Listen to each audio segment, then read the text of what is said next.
This machine, developed by a company called OriginOil, is removing sludge from water that came from an oil drilling site, with a process originally developed for extracting algae, says company CEO Riggs Eckelberry. Now, petroleum is nothing more than old algae. And so essentially what we're doing is taking the organics out and leaving the clean water.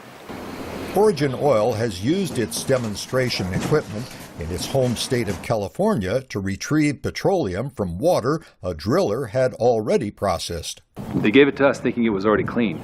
We brought out that gunky stuff and they saw dollar signs. OriginOil's general manager, Bill Charneski, says even a small percentage of oil retrieved from drilling operations can be valuable. If it's produced water and it really just has oil in it, then there's going to be substantial value in it because you can simply put it back in the pipeline that goes to the refinery.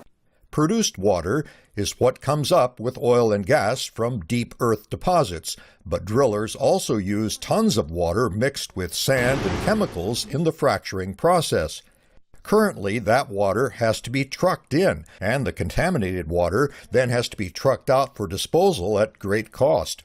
At Rice University, chemist Andrew Barron, who studies the water issue, says there are now many companies providing on-site processes and using different approaches depending on local conditions. I think what you're going to see is industries within regions using specific technologies, but overall across the country we'll see a number of different technologies being applied.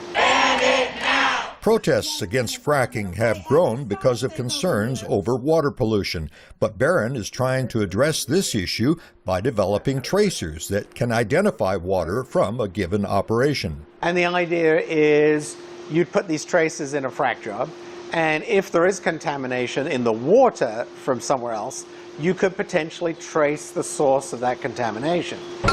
While that may not answer all environmental complaints about hydraulic fracturing, Barron thinks it will provide better data for everyone concerned. Greg Flakus, VOA News, Houston.